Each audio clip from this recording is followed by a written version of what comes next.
Il a réussi un pari, c'est Benjamin Steinman, en écrivant In Memoriam. Alors, c'est un film. Je vous avais interviewé pour Xun Time il y a quelques mois déjà. Et vous m'aviez dit, c'est bon, maintenant il est sorti. On aura 2 ou 3 diffusions. Là, j'ai vu le planning. En gros, jusqu'en 2040, il est encore diffusé. Le film va partir à New York. Il va partir à New York, il va partir à Berlin, il va partir... Quand vous l'avez écrit, c'était quoi l'objectif? Non, c'est vrai. L'objectif du film, c'était de faire une diffusion pour la famille, les amis des acteurs. C'était vraiment ça l'objectif. C'était pas du tout amené à aller jusqu'à New York, à recevoir un mail pour Boston. Alors là, pas du tout. On ne savait pas du tout. Et comment on en arrive à recevoir un mail de Boston, New York? Avec une connexion Internet. Alors déjà, plus précisément. On va voir la connexion. Non, mais c'est vrai que... il est taquin en plus. C'était venu par hasard totalement. C'est-à-dire que suite à un article d'un journal d'Alsace, j'ai eu un mail de M. Thierry Grandser, qui est l'ancien président de l'Union alsacienne. Et il m'a dit félicitations pour les différentes représentations. Donc j'étais super ravi. Et il m'envoie juste derrière un dernier message. Mais dis-moi, ton film, ça t'intéresse, New York? J'étais là. Est-ce que c'est vraiment vrai? Et finalement, oui, on a eu un échange. Et du coup, en septembre, le 15 septembre, on le diffuse à New York. Alors pour ceux qui ne connaissent pas du tout le film, qui n'en ont pas encore entendu parler, mais ça me paraît quand même difficile, on va tout de suite voir la bande-annonce.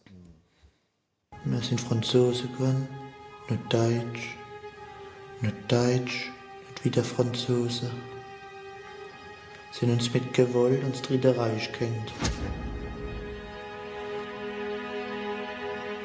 Uns gezwungen, Deutsch zu reden, ihre Kultur zu benutzen.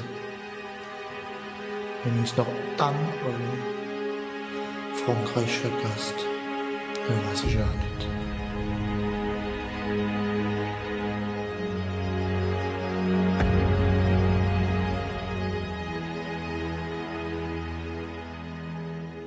Alors, il faut quand même juste rappeler que c'est votre premier film, que tous les comédiens, tous les gens qui sont intervenus étaient bénévoles, amateurs, et que c'était la première fois qu'ils jouaient. C'est ça, c'était la toute première fois. Et ils m'ont dit, écoute, Benjamin, on te suit pour les samedis. Je leur ai dit, en fait, le tout début, c'était juste un groupe Messenger que j'avais fait. Je leur ai dit, écoutez, j'ai une idée.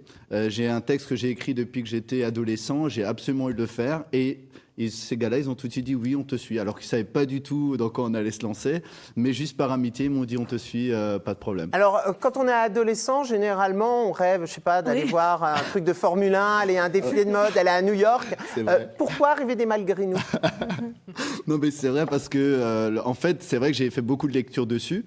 Et je voulais quelque part aussi, on va rendre hommage un peu au père de ma grand-mère. Donc, et j'avais beaucoup de récits de ma grand-mère, finalement, par rapport à cette époque. Et je l'avais toujours à l'esprit. Je me suis dit, si je fais un long métrage, si je me lance dans cette aventure un peu surréaliste, je le fais sur ce thème-là. Donc, du coup, essayer de parler d'une chose qui nous tient à cœur et qui est locale. Donc, alors là, du coup, c'était très local puisque c'est destiné à une diffusion familiale. C'est ça. Maintenant, c'est vu par tout le monde. Tout le monde aime. Est-ce qu'il y aura un deuxième film? Et ce deuxième film, peut-être que vous avez un peu plus la pression parce qu'avant, en se disant c'est que pour la famille, je peux faire quelques digressions historiques, mais là, ça ne va pas être le cas. C'est vrai que là, on repart sur un deuxième projet de long métrage. Donc, on débute en décembre de cette année, on débute déjà les premières pentes de séquences.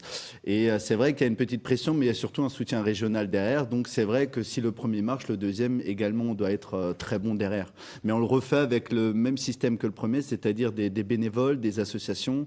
De l'autofinancement en grande partie. De l'autofinancement, de nouveau une partie, une coproduction, cette fois-ci aussi. Donc voilà, on va refaire exactement sur la même recette que le premier film, mais en essayant de ramener un peu plus de facettes par rapport à l'histoire qu'on va aborder. Et on va continuer à en parler. En tous les cas, les prochaines diffusions, c'est notamment le 16 septembre au cinéma Cinestar à Sarrebourg et le 20 octobre au Relais culturel de Wissembourg. Mais il y a plein d'autres dates. Allez sur les réseaux sociaux. C'est important d'être connu ailleurs pour pouvoir avoir des projets quand on revient ici. Et ça, cette question, elle s'adresse aux deux.